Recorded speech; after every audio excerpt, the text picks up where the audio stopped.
Yeah. What up with it, folks? You know who it is. It's your boys, the Four Podcast, if you will.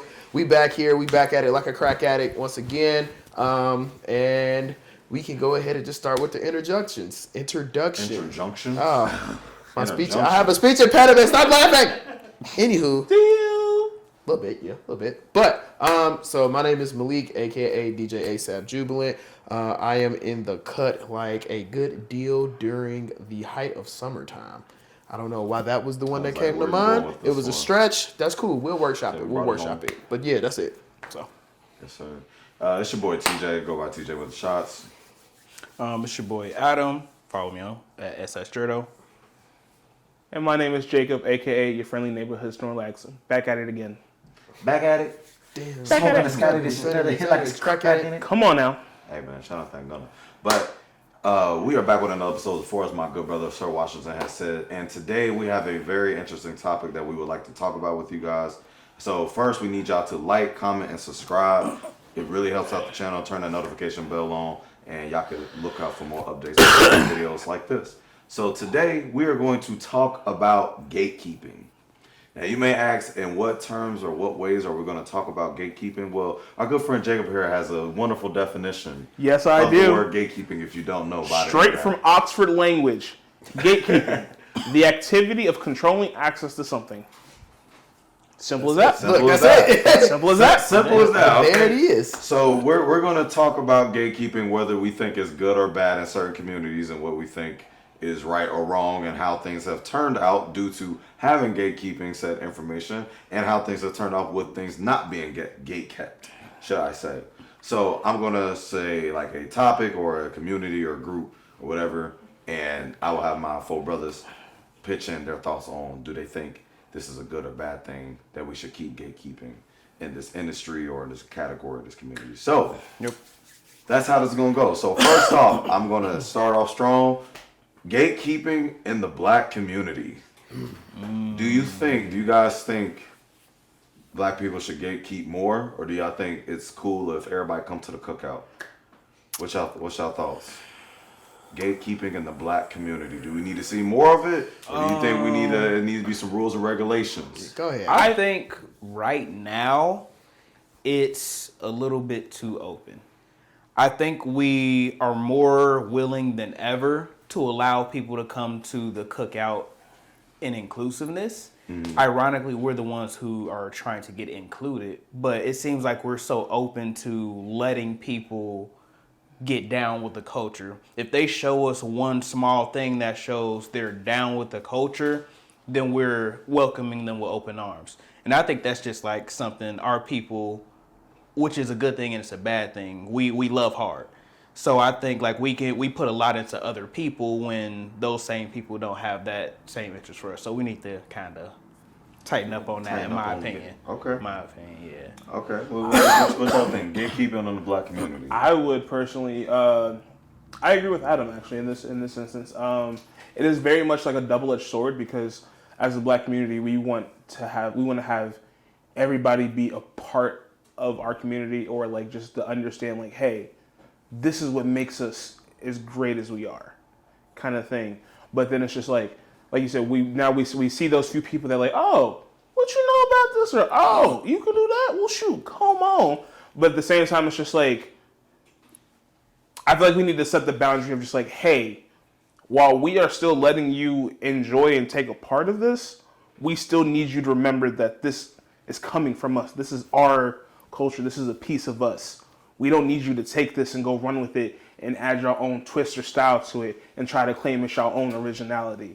I think we need to be. I'm agree with Adam that we do need to set some more boundaries or more rules and regulations. Just like, hey, look, like we can let kind of in the sense of like, hey, I can let you copy my homework, but don't make it too similar, type of thing. But unfortunately, we don't really check for them. We don't really check other groups when it's like, oh, they put their own spin on it, or they put their own little flavor or flavorless on it, and it's just like we don't really. I feel like we just don't check that. We try and like let it fly because it's just like I feel like we always look for the benefit, but we never consider how it could harm or hinder us on the back end And I think that's just that. So, Okay. Malachi. Yeah, y'all definitely make valid points because I definitely think that, to Adam's point, as a black culture, I feel like we are very open to having other people come in and, as they say, come to the cookout, but they don't bring no dishes. They just come, mess up the table sometimes, leave the food, Stealing might swing on. recipes. Yeah, the stealing the we losing the recipes. Losing recipes. Come on, man. But yeah, no, I definitely think we as a collective culture, gatekeeping in the black community definitely needs to be a thing because everybody want to be down until it's time to actually get down. Come on now. Come on now. That's a bar. Come on now.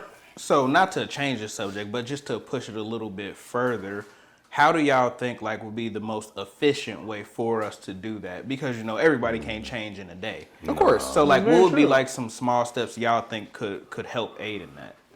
Well, one, That's a great question. I genuinely think, 'Cause, unless it's like a close family member or somebody who you like, okay, you're cool enough, maybe actually stop inviting people to actual cookouts. I think, no, for real though, because I get that, I think there are several times where, at least in my life, I've seen just random people be like, yo, what's up? What y'all doing? Oh, we just chilling here eating. We don't, who are these niggas? Yeah, I get that. Like, where are y'all coming from? Now all of a Yeah. sudden, they taking, I don't know, grandma's green recipe. Hey, we got this new salad here that's wet. That's wet.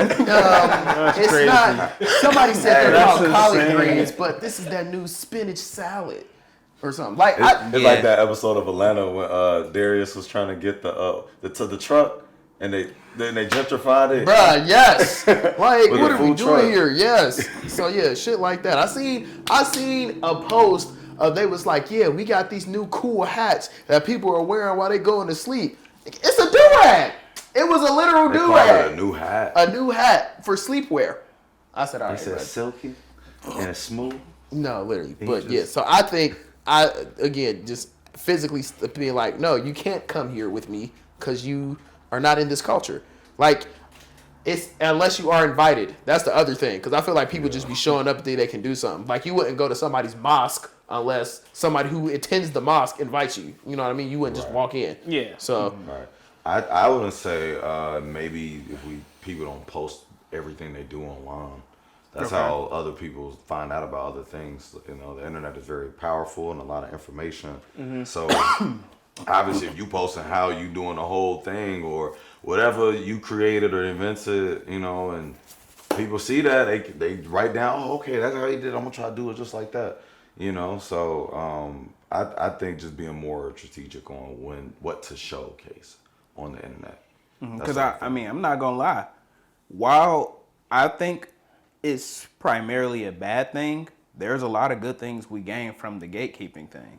Yeah. So it's like, we're letting people in, and I know like black people like to claim themselves as like the master curators of culture. Yeah. But I think other races and other people do bring things to us and we benefit. Like they teach us things that we didn't know before as well. So I think that's another thing that kind of creates a conundrum in it too. Yeah. Because like which is better? I don't know. I think it's definitely that balance, but also I think at the end of the day, most like black individuals just want like respect or like it's the same with like the music scenes. Like you got people that come into hip hop and want to use hip hop for their own good and gain, but then it's like they don't respect hip hop at the end of the day. Right. I said Post Malone. And I think to round this out, I would say kind of this is going to piggyback off of all the things that all three of you have said. But I think we should, in terms of just the black community, I think we should try to have more just teaching events. So, and I say that in the sense of, okay, let's say you want to host let's say somebody wants to host a traditional African basket weaving night or something like that. Just something, you know what I'm saying? Like something very specific towards our culture. Let's say if they want to do that, then it's just like Adam and Malik said, let's be mindful of who we're gonna invite into this event, because this is, like I said, this is something from our culture that represents us. So it's like, let's be mindful of who we invite here to make sure that this doesn't leave this room to go out into the world to be shifted or tainted in a negative way, whether that's somebody putting their own spin on it, or that's somebody being like, oh, this is something that we learned from da da da da. When it's like, no, you learned this from us at this event. I think another thing that we could also do is in the same aspect of teaching is having like cultural crockpot type nights, where maybe someone wants to host a dinner party and it's just like, okay, hey, everybody bring a dish from a dish from their representative culture, race, or Thanksgiving. Huh? You know what happened during Thanksgiving? Yeah, who made this? No, but it's just like, but I think it's like you can still do something like that, but then like for each dish that gets brought in, maybe that person, maybe like you have each individual go up and give like a quick like 2 or 3 minute spiel of like, hey, this is what this dish is, this is how it was made, and this is the impact that it has on that given culture or that given race. And you do that for everybody, so in that way it's kind of like a teaching moment where it's like, hey, I'm giving you a piece of me, but at the same time I'm also gaining something from each of you. So it's just like I'm leaving here knowing a little bit more about each of these other cultures, and you guys are leaving knowing a little bit more about my culture. Just kind of just like, hey, like just that way the gatekeeping doesn't become so lopsided like how it is, where it's just like, oh, it seems that it's always someone taking from us. It's just take. No, it's just like, no, give and take. Now that's why I was saying with equivalent exchange. That's why I was saying with the with Thanksgiving, like Pilgrims. That's what I meant. The original Thanksgiving. Oh yeah.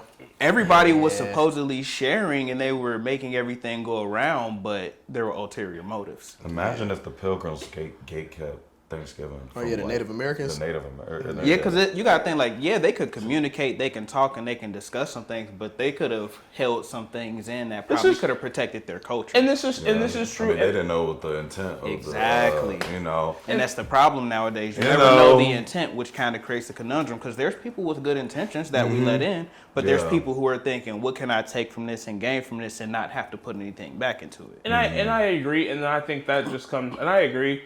I think that just comes down to just the thing that just comes down to an individual perspective, because obviously you're not going to be able to read everybody's intentions. But I think in terms of just like terms of this conversation, I think it's just more just trying to find like people that you know that have like-minded ideals or ideology that you have, in terms of just like, hey, look, I want to be able to share this part of me with you, and I would like you to do the same with me. And we both know that at the end of the day, when we leave here, we're not trying to take this and like twist it or malform it into something for us to benefit off of in the long run. Again, obviously easier said than done for sure. But I think that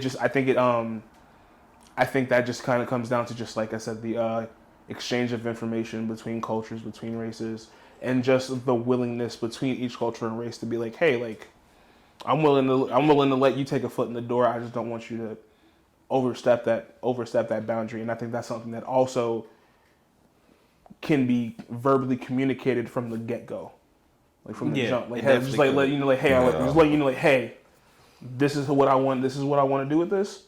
This is how I would like us to proceed. If you can respect that, then we can go. If not, I'll just move on somewhere else.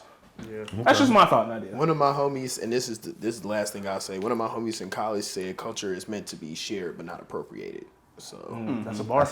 I like that. I do like that. Wrap that up right there. Okay. That was okay. I like that.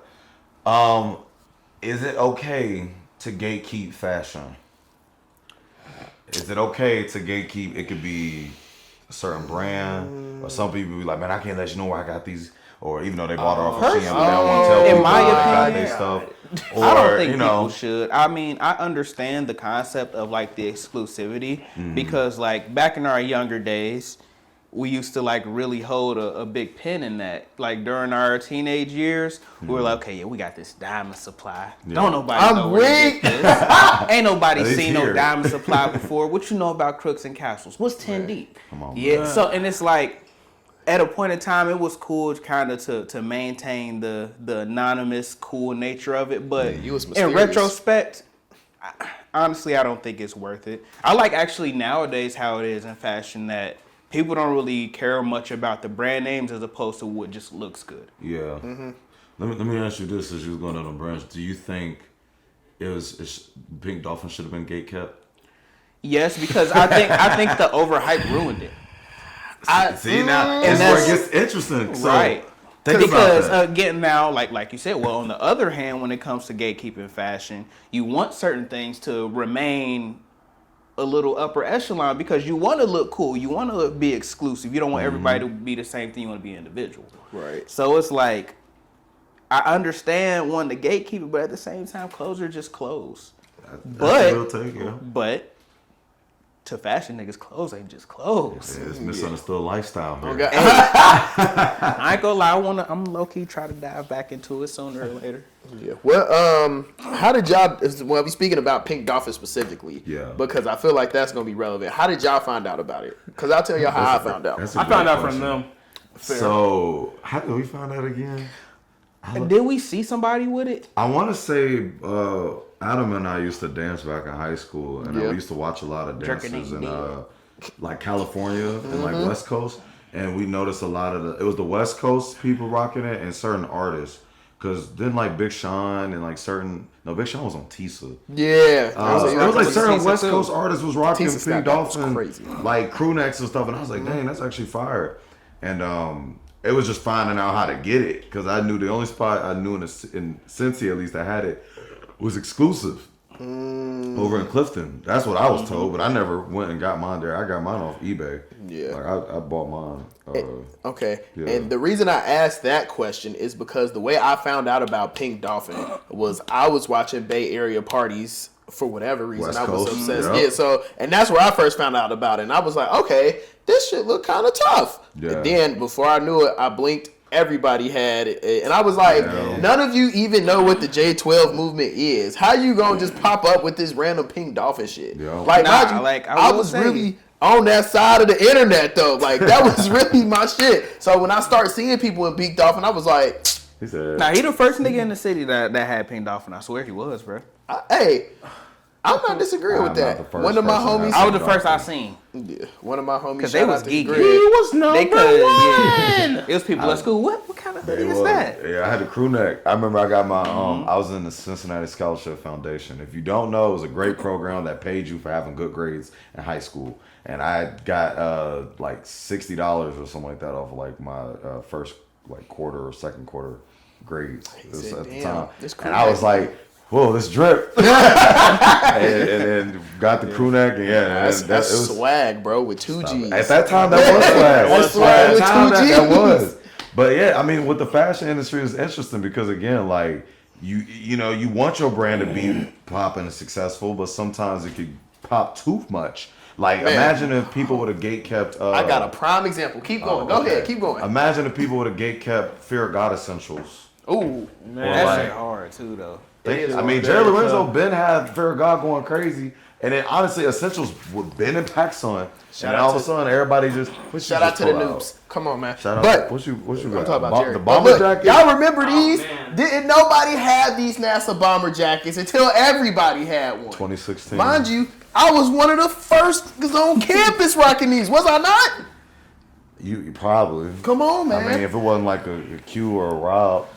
It's so it's funny because really I feel like at this point in where the fashion world is, I don't feel like it's harder to gatekeep fashion. Of course. Yeah, Nah, it's doable. it's definitely doable. I'm sure it's still It's doable. harder, but- it feels like it's just harder because I feel like I say that because it feels like nowadays with the technology that we have, it's a lot of people. I've been seeing people that they'll be like, they'll take a picture of somebody wearing a fit, and they'll be like, put it in the internet. they'll put it in the internet and be like, hey AI, tell me where this jacket's from. Or, hey AI, tell me who made these shoes. Or, hey AI, tell me who made this, or this. And I feel like that does, like I said, I feel like that does make it a little bit easier. But then again, then it also comes to the person and what they're wearing, because you might tell AI, hey, let me go see what this jacket is. And boom, buddy's wearing a $5,000 jacket. And you're just It ain't even that. It's really Mind this is a one-of-one custom Human Lang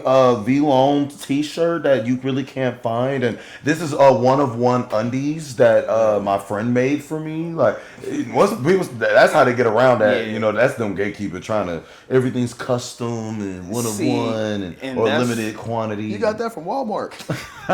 And that's where I jump on the side of keeping that shit un-gatekeep. Okay, so you're going. Fashion should be open. It definitely should be open because, like, nowadays, instead of paying $4,000 or $5,000 for that jacket, yeah, I can pay that, or I can go on Shein. Come on, man. And get the same shit you wearing that look just as good for way cheaper. And I think that's the biggest thing, the value of it. Yet, is the value really that much more different because your cotton shirt say this thing and my cotton shirt say this other thing? Come on. But bro, fast fashion is hurting the environment and the community, what'd he say? bro, and you're part of the problem. It ain't hurting my pockets, and that's the thing. Boy. As long as it ain't hurting my pockets, because Nike Tech he got on easily $150. Yeah, Am I gonna go pay cheap. $150 or am I just gonna get a sweat jogging fit that feel the same, got the same look for $50? There it is.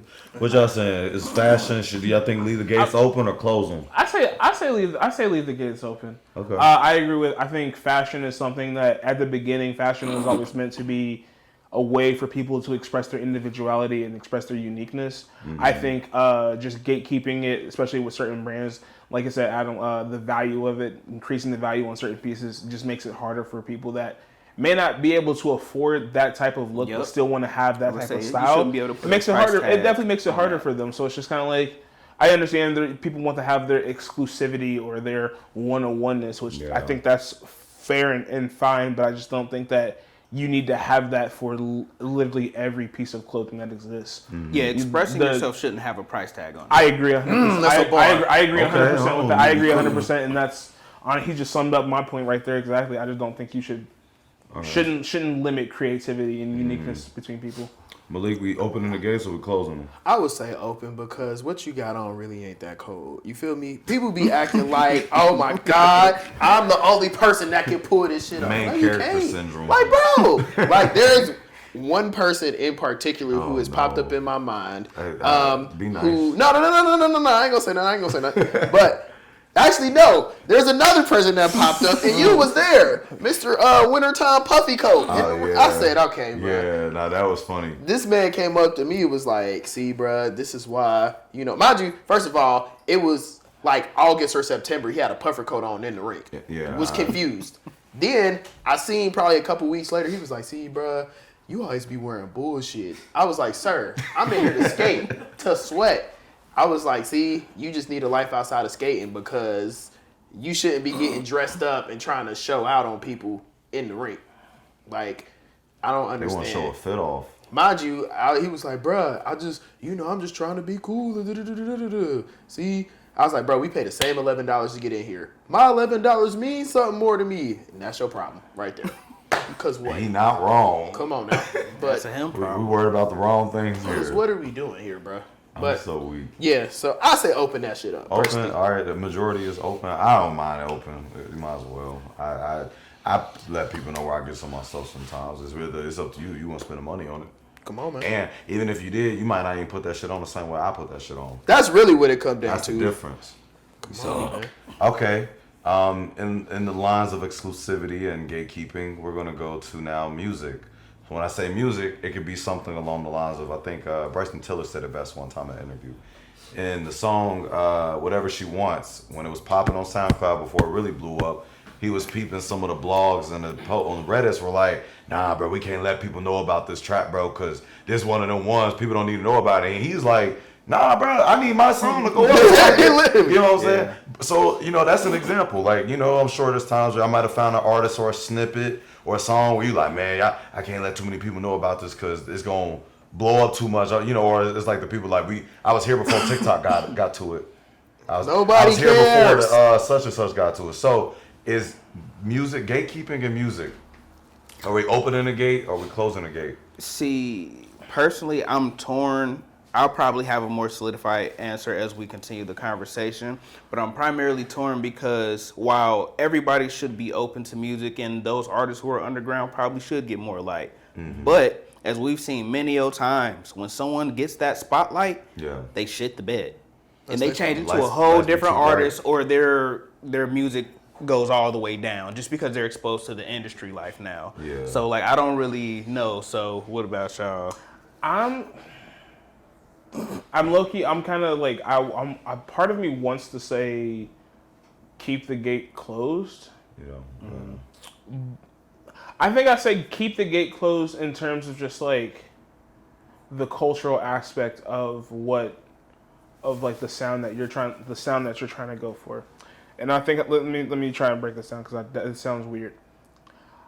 I think just in the same sense of where I think fashion and music are the same, of like, hey, music is a way for people to express their creativity and express their individuality. I think in that sense, yes, let's keep the gate open, because I'm never going to be one to tell somebody that, hey, if you enjoy making music as your craft, or that's the way for you to express yourself, go ahead and do so. But at the same time, and just like in Adam was saying, and many times we've also seen the same way that allowing cultural appropriation for music makes the way for people to just, someone sees somebody doing a hot sound or a hot style, then it's nothing for some rising artist to be like, okay, let me go poach that sound, add my little twist on it, and then put this out as my own thing, as if I'm the first one to do it, as if I'm the originator, when obviously I'm not. Because now, not only are you stealing from somebody else who put in their time and their talent to create their own craft, you're now stealing from them, and you're not even going to give them the due respect to even acknowledge them or give them credit for that. Yeah. I think this is kind of I'm seeing a lot of this when it comes to as of late producers doing mashups. Because I'll see one producer who makes a unique mashup. I hear it here. Okay, cool. This was dope. I like it. I repost it. Cool. Couple days later, I see somebody now reposting that same mashup that I just heard a few days ago, but they're using their own footage and they're trying to brand it as if they're the one that put this mix together. When it's just like, no. I can go back to this other producer and be like, hey, I watched him make this mashup in my face. You're not just gonna take that and try to brand it as your own, and now everyone's giving you the spotlight for that, when no, you didn't even put the effort or work in to do that. You just took it from here, changed it up, and then hope nobody notices the originator over here. Right. Yeah. So it's just like I feel like it's 50-50. That's just kind of like my opinion on that. Okay. It's weird because the sense of music is just so, it can be so morally gray at times that like there are times where you want to gatekeep it, but there are times where you don't want to. Yeah. That's just my thought. But with that, don't you want people to take from your music if you're making it for that? Don't you want people to get inspired from what you just made? You would want people to get inspired from what they made, but you don't want somebody to just take what you just did, rebrand it as their own, and just you ideally want to be like, okay, ideally, I mean, you are kind of right, but I feel like at that point you would want to be like, hey, I just made this mashup over here. Let me see you make a mashup with two different songs and see, like, just going off the vibe, like, hey, I went with this type of sound. Can you do something similar with two different other songs instead of just taking what I just did, writing your name on it, and putting it out like it's yours? So yeah, those are all great points. One thing that my mother told me as a child is the only original note in music is the first note. Everything else is a copy of it in some way, shape, or form, right? So I'm a big advocate for saying open it up, because honestly, if your creativity and whatever your art is good enough, people will find the original, right? They will check the timestamps. They'll listen for specific things. That's why, and then I randomly sat with this. I used to wonder, like, why do so many people have all these different type of producer tags and shit? But people will really try to steal your beats, like you said. Yeah, so for sure. Yeah. With that producer tag stuff or whatever signature sound or whatever, I definitely think the real shit is gonna stay, and all the other bullshit is gonna be gone tomorrow, bro. Yeah. So I really think keep it open, because to Kale's point, that will inspire other people to make music, do what you think. Like, we seen it in the 2010s. Future came out, didn't nobody sound like Future, okay? And then it was a bit of a deviation toward Thug. Then, slowly but surely, we started getting the Gunna, and then we started getting Lil Baby, and then we started getting Cardi clones, and so on and so forth. Which, I mean, I don't like all of them, but But my point in saying is that still inspired a whole generation of music just because somebody wanted to tweak or sound a little bit like somebody else, and they just kept tweaking it. Same shit with the drill music scene. Chief Keef blew up. He wasn't the first rapper to start doing drill music and rap about guns. Yeah. But when he did that, now we got Lil Durk. Now we got Herb. Now we got Bibby. Now we got Lil Fo. You feel me? So I'm definitely an advocate for making sure you keep it open. Because like I said, even if it's whack, it's going to fall to the wayside anyway. So I like that perspective. I'm also on the side of keeping the gate open only because I used to be like that a little bit back then, like hearing certain songs, artists like, man, people, but then as a fan, I want to see the artist succeed. In order to succeed, they have to grow and they have to reach a more audience. Now, yes, it sometimes can be frustrating when you do see your artist hit that mainstream bubble of like really breaking through the ceiling. And sometimes you may not mind it, and then other times you might be like, they a little became too mainstream. Because some people feel like, they not like how they used to sound. They're like all up here now. So obviously that the change is going to happen. But at the end of the day, it's like I would rather have the artist hit like a growing point than for them to just be stuck at the ceiling of only these individuals want to rock with them because they don't want to help spread the music or help the fans or help out get other people putting on to who this artist or this artist. So Right. I'm more for like let's leave the gate open. I mean, at the end of the day, and I think you said it best. Like if it's ass, it won't last long. You know what I mean? And if it's great, it's great. I do think. In terms of the conversations like the Post Malones and the Tommy Richmonds, who's like, I don't do hip hop, but pretty much use a lot of hip hop influence or sounds. That I will say I'm not a fan of, but at the end of the day, if they find a way to take what they can get, and that's what they do. Some people think that we need to gatekeep it for those reasons. See, but, I would say I think I'm more solidified. I think I would want to close it, honestly. Mainly because at a certain day and age before, with the artists that people claim they're legends now and whatnot, they got it out the mud. Yeah. So whatever level of gatekeeping was around during those times, you had to really be passionate for this shit. Yeah. You couldn't just go on your phone, make a track, throw it online, and someone like it. No, you had to put in the work, go shop it around, find ears, actually do the work to get noticed and get seen. And if your shit was good enough, then you finally made it to that open scene. Yeah. And I think it needs to go back that way because nowadays, like you said, there's so many variants of people. So like there's Playboy Cardi. I think him back in the older days would have probably broke through. But then you have a Ken Carson and then a Destroy Lonely who essentially copy what he does, but in their way. But it's nothing that's actually shifting the culture or showing that I'm this artist that deserves this spotlight because I put in the work, I'm different. And I think that's why it probably needs to, maybe not all the way shut, but it definitely needs to close more than it's open now, in my Be opinion. more selective. Very, very selective. So selective interest. I could rock with that. But like, who do we place in those roles to say this person can make it and this can't? the listener. The listener or the fan, but I feel like it's we don't hit a point where it's too far now. Like So far gone. Like I said, like a random kid from Wyoming could decide he want to be a rapper now. If the song hit enough, it'll blow up. And he'll it'll be what it is. So, Cole said it best, bruh. 5 years, you're gonna be on loving hip hop. You feel me? Don't be salty when your shit flop. But that's all them another kids is gonna reason, grow too. up. You right. Come on, bro. See, but that's another issue because if you're going to be into this music shit, this should be something you're doing out of passion, not as a money grab to get somewhere else. And like that's I think where the discourse for how it opened up so much because people saw it as a way into the industry as opposed to I'm passionately making this music. I'm talking about shit in my life. I'm actually trying to show art. People say, well, I can draw this picture and make money. Yeah. And I think that's what they've been doing a lot of, and I think gatekeeping more would kind of lower the volume of that. I won't say it would be able to shut it down because, like you said, it's gone too far. Yeah. So I think there should be just another level into it that kind of like puts all that bullshit to the side for you. He said, instead of closing the gate, we're going to have 2 separate gates. We're going to see if Oh, you're God. allowed to proceed through, and if you don't pass the clearance, you got to go. Type shit. I think it should be something like that for sure. Okay, I like that.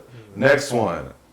Should we have kept anime? I knew that was coming. And Or should anime stay gate kept? Should we gatekeep anime, or are we okay with the gates being open? I'm on the side of open the gates. Me too. Keep the gates open. Absolutely. And I'll tell you why. Who's someone who's been watching anime since I was a kid and came through them trenches of the being made fun of, the bullying, that's weird. I don't know why y'all like watching that kind of stuff, to blah, blah, blah, because y'all just didn't understand it. That's all it was. Y'all just saw something that y'all just didn't understand. But I'm glad to see younger, older men, women, kids, super grown-ups, like all giving anime a chance or getting into it. I think it's really cool to actually live in a world now where we finally came to a point where anime is the mainstream. And I think more people should tap in more anime. I mean, we got Casanati even saying anime's helping with his mental health on award shows, and people showing off more of their love and interest for anime, and they don't feel weird doing it. So I think more people should come on, join the bandwagon. Now, my only gripe I got is don't come in this space acting like you was tapped in. If you wasn't tapped in, just say you wasn't. It's okay, but don't come in here. If you're new, say you knew. Yeah, just say you knew. If you a vet, show your badges. Anime, cool, whatever. Or like you got in an Naruto late. That's fine, welcome. But don't act like you was always shooting in the gym when you never showed up in the first place. You was not in the gym. You was not shooting. Stop the cap. Stop the cap. So what do y'all think? Keep the gates open for anime or I'm right there with you. You said everything I would have wanted to say. You pretty much hit everything on the head for me. I was gonna say, as yes, I say yes because it's just like there. As some like CJ said, he said like pretty much everything I wanted to say down. So it's like damn, I'm kind of blanking at it. But yeah, it's just like for somebody that like was made fun of or shunned for, it's just like damn, y'all gonna flip up like that? That's crazy to me. But it's also cool because it's just like it's kind of just the same with like fashion or music in my sense, where it's just like there are people who I've seen that I never thought y'all would have gotten into anime, and now I see y'all doing some top tier cosplays. Or y'all like have said that like you said, I've seen people express that anime has helped them with their mental health journey.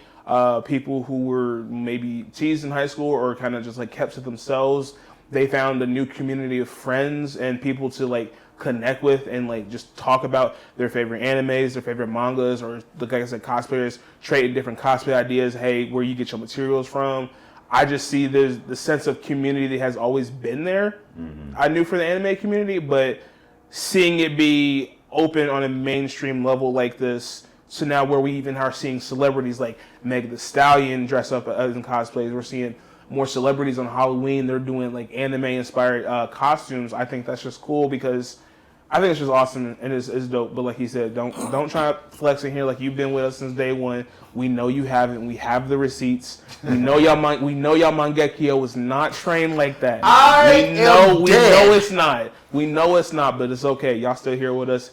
And like he said, we just y'all want to keep pulling through, but honestly, I am kind of I gotta fully shut it, but I would kind of like to see it take a step back. And the reason why is because it's an oversaturation.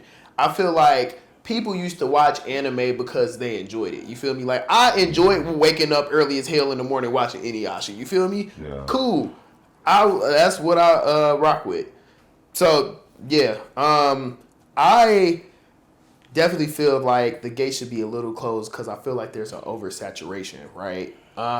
I personally used to enjoy waking up at 5 a.m. to watch Inuyasha or Game Kill or whatever was on at the time. Prince of Tennis. Y'all don't know nothing about Prince of Tennis, bruh.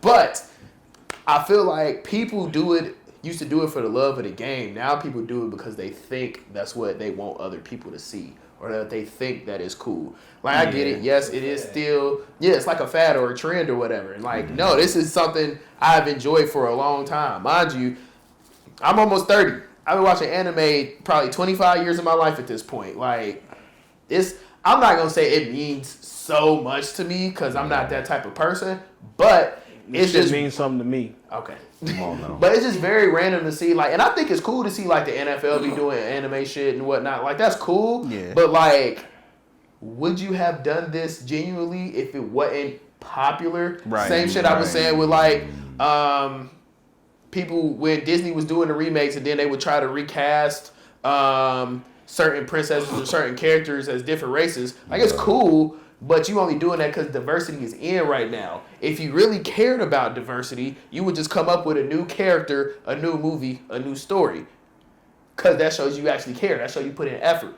But you're not doing that. You're not trying to reinvent the wheel. So that's kind of how I feel. Like, I just think it's just people like, oh, anime is cool right now. Da-da-da-da-da. And to my boy's point, you wasn't with us shooting in the gym. Nope. So don't try to show up now thinking you Steph Curry. You ain't warmed up. You ain't stretched. You feel me? You ain't did none of that. And this is not just something that you should just come in and be like, oh, this is cool. Put it down. Which, I mean, again, at the end of the day, it's really not that deep. But I dislike seeing oversaturation of things that are good quality. So, Okay. yeah. My last one I want to ask, should we keep the gates open or should we close them for gaming? Gaming culture. Oh, Honestly, I feel the same shit I'm about about- to say like keep that. them booty butt wide open Oh. because Booty butt wide open is I crazy. think actually yeah, I think they should definitely keep them open and like create like an open source system to where, as opposed to these companies having rights with certain companies so they don't have the power to make certain games, Yeah. I think they should just let whoever makes the best game be the best game. And you know, they have all their licensing, for example, 2K. We've been tired of 2K for so many Not buy it. Y'all say, mother but you freaking buy it years. every But want year. to know why? It's the only viable basketball game for fans. because they have a deal with the NBA, they have a deal with all of that, and it's like if they just open sourced it, people who are game designers who maybe don't have any name. Prime example, the people who made Expedition Live? 33, indie company. Yeah. Next thing you know, they have a game of the year because they were given the time to actually just make a game and put it out there. And I think it should be more open for it to be like that in the industry. If you want the best game, let people make games. And it's crazy because the Expedition 33 team used to work for Ubisoft. Yep. They were ex-Ubisoft They got fired. employees Oh. and said, we're going to do our own thing. I didn't And know that. Crazy. Imagine Expedition 33 being a Ubisoft game. It would have been even crazier. It would have Just been. saying. They would have had that. They would have had major backing. Hey, crazy bankroll. I would agree with Adam. I think as we continue to see how gaming evolves over the years, we're starting to see a lot more of indie platform games start rising to the surface, mainly especially on like streaming PC gamers that I've talked to. They're starting to play like a lot of the more indie games or stuff from smaller time developers just because they've realized at this point that gaming just much just like music is all about money and the numbers being made on the back end. And unfortunately, you have your companies like 2K, you have your Sonys, your Microsoft, who are basically for all intents and purposes, they are like the main powerhouses when it comes to the gaming industry. So they kind of have the monopoly on what gets made or what chooses to get made and what chooses to get put out to the public.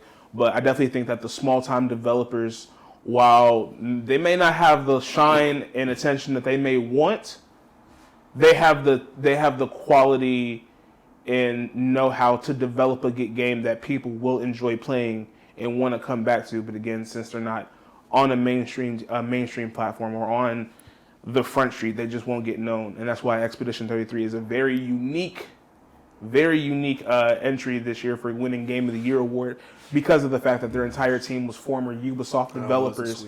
So they're developers. They've seen how this major corporation works. They know what they enjoyed from it, but they also know what they didn't like from it. And I think they took the best of what they enjoyed from it and what they did best. And you see that with Expedition 33. Yeah. Fire game. I have not tapped in or played. I may or may not. I probably won't. I ain't gonna hold you up. But I would definitely say, though, I'm not opposed to keeping that open either, to be honest with you, just because, to Adam's point, the more people start playing games, the more demand it's going to be. Therefore, there are going to be more development companies. Therefore, we're going to get better games. I do wish, though, to your point, that it wasn't so monopolized, because I don't know if y'all remember, but 2K actually used to make a lot of good football games, and they were very quality. But again, Madden just continued to grow so popular. Now we don't get no more football games, so it's like It's like they traded off because Yeah. it was 2K and it was NBA Live. live, before. yeah. And then they was just like, all right, you take one, I'll take one.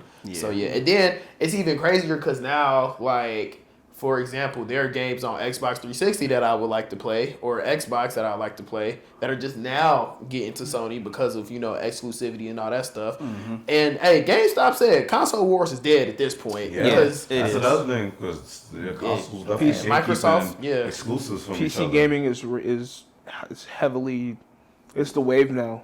Yeah. But it's also because But it costs bands. it costs bands, but it also just offers the most creativity.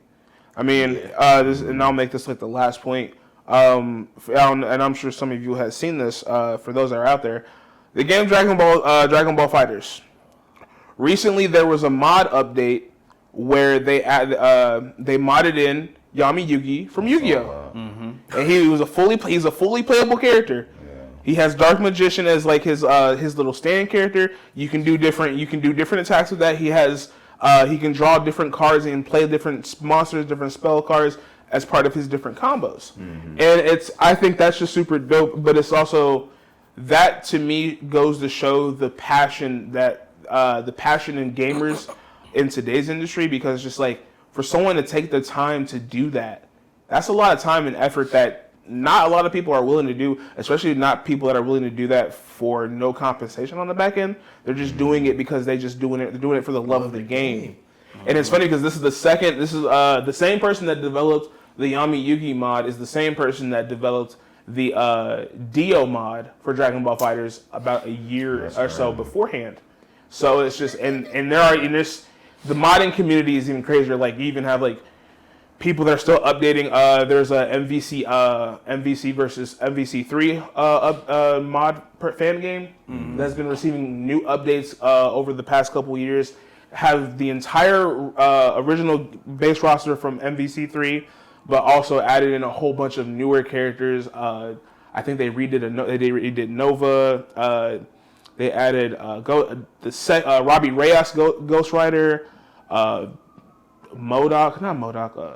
few other characters, but I think PC gaming is the world's attempt at trying to get away from the monopoly that is your 2Ks, your Microsofts, your Sonys.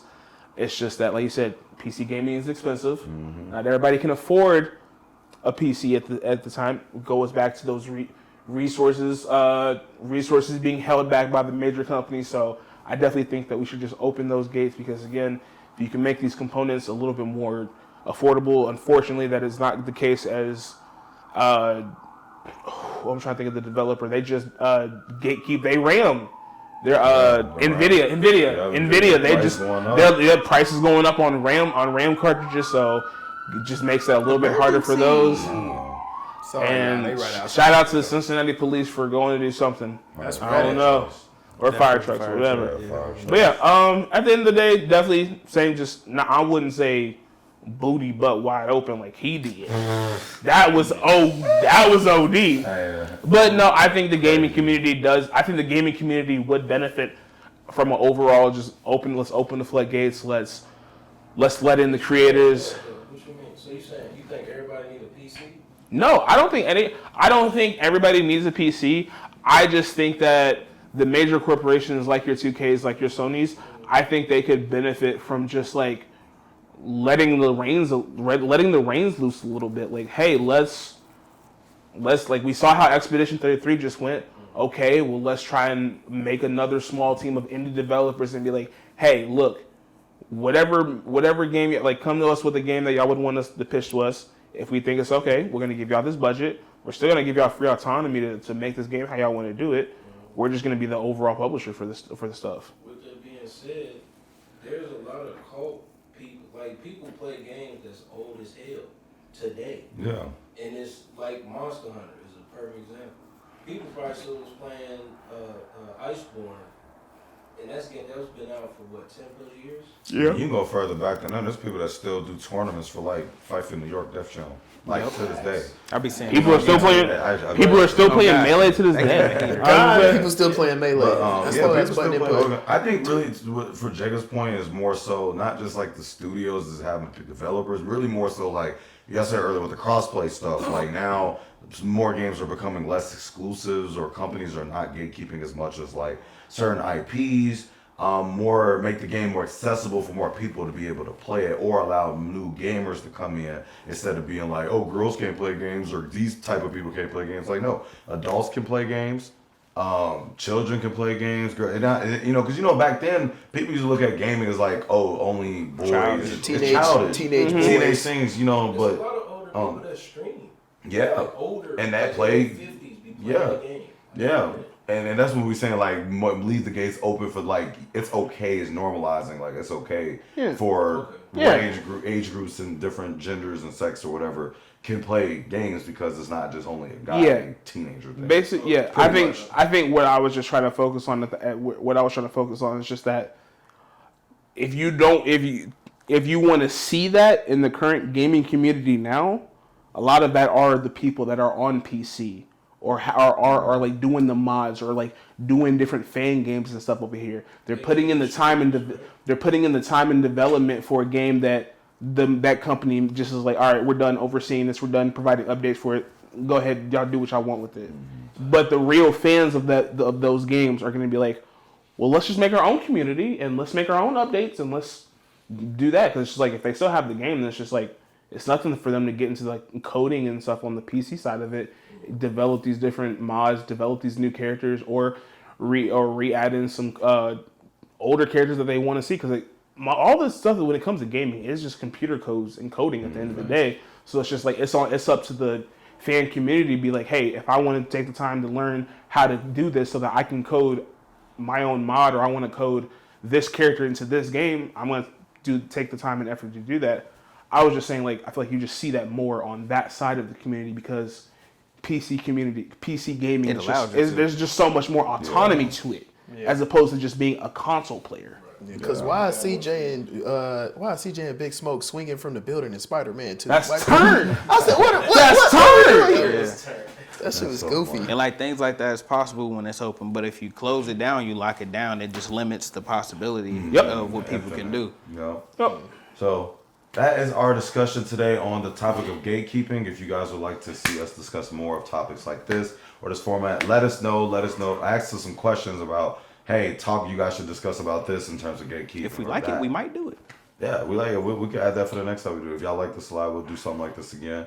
Other than that, please like, comment, subscribe. We appreciate y'all tapping on another episode of the 4. Yes, Four indeed. Brothers, 4 Kings, Take 4, all of that. This guy, Kale. And on that note, Protect your peace. Protect your peace. And we'll catch y'all next time.